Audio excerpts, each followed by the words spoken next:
Yan sila yan.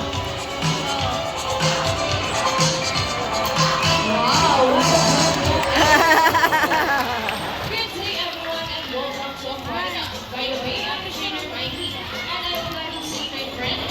Together we can trainers one at a time. On your left side is the only male South American feline that we have here. And according to the trainer, he is the Ang galing na ano nila, oh. His name is Vincent. Together with trainer Mark, say hi. On the other side is the youngest female South American feline that we have here. And according to her trainer, she is the sexiest. Sandra, together with trainer JP, say hello. Oh. Let's continue. So guys, you have an idea why they're walking or trying to pretty marine mammals? Any idea do they have feathers? Well, let's ask them. Guys, do you have feathers? The Yung pala answer yung is sa no. salta. It's actually because of their brown flavors, which are treated for sweet mosquitoes. That their main can also be translated as sweet wooden. Since their flavors don't look somewhat like wings, in fact, they are driven flying underwater as they swim from wings made by guys. And you should know, they are often mistaken as seals because they look very much alike. But some differences between a seal and a sealine is the fact that they have bigger broad flippers. And they also turn their back flippers from seals cannot do. As a result, they can walk upright while on land. And that's the flight demonstration. How about a round of applause for Vincent and Sandra? And guys, you know what? They have this long and flexible neck. How flexible? Well, check this out.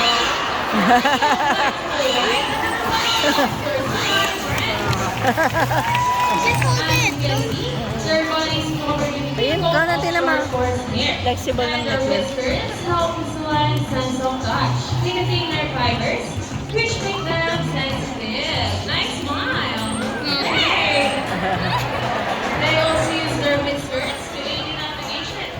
Or to detect vibration Hindi natin from sana radio maintindihan wire. niya na, They pero have yung small sila yun, naiintindihan siya eh. Even with sense of hearing or walking below the water surface. Sea lions, like every mammal, Ang bilis magsalta, pero naiintindihan siya nung ano. they have a keen eyes like what? No color vision. And the wild, they have its waters close to shores, black rock ones with high holes, and have a preference for rocky beaches. They have excellent abilities, which can easily scale. Alam na. Ay, Ay, tama. surely start from the earth. Alam na nila yun. Galing. Now let's go Ayan na. over suitabilities and then start with the one. Sea lions are generally just around 11 miles per hour, using the rowing movements of their front flippers, while their back flippers are stretched out behind their bodies, Nahiya lagi yung ano. functioning as rudders or steering. And that is their normal swim. Nice and easy. Thank you so much, Vincent and trainer Mark. But when chasing their prey or escaping from predators, they can achieve a burst speed up to, ready Sandra, 25 miles per hour. Wow, look at that. That's so fast. A round of applause for Sandra. That's sexy, yes. Nice line. And another one. She deserves it.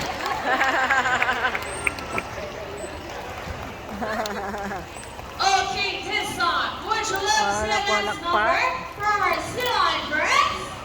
Yeah! Guys, I can't hear you. Would you love to see them clap? Yes! Well, music, maestro.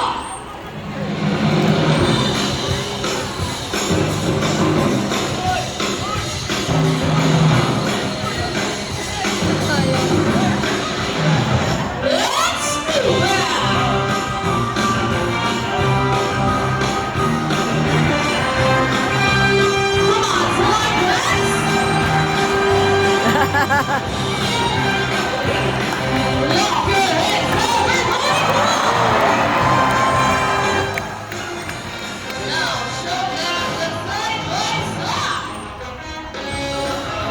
We are dancing into the water. The water falling towards the internet. What a beautiful twist. Ayan na, kanan. We go. Round and round. Ayan sila. And on the other side, round and round. Once I know you're not a beautiful man. Ano sila yan ang kita.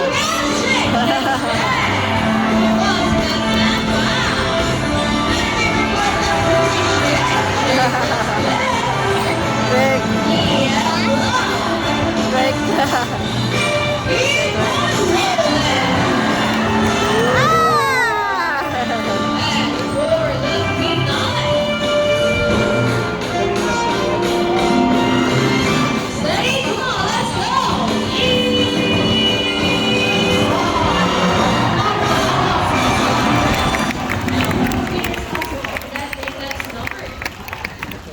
We all hope you enjoy spending your afternoon here at the Quadco with your home even after you eat, you will be this experience you wherever you go. And remember that what we do Ang here bilis on lumangoy, Lunch, ano? bring your friends or friends to see. Sea lions, like every mammals, can survive in a controlled environment. So let's keep our surroundings clean. Aside from pollution, there are many other threats their survival to the world, such as climate change and illegal hunting. You can learn more about this inside our ocean line. Always keep in mind that you're the source of our planet and us. Each one of us must do what we can to protect and serve all the inhabitants of our water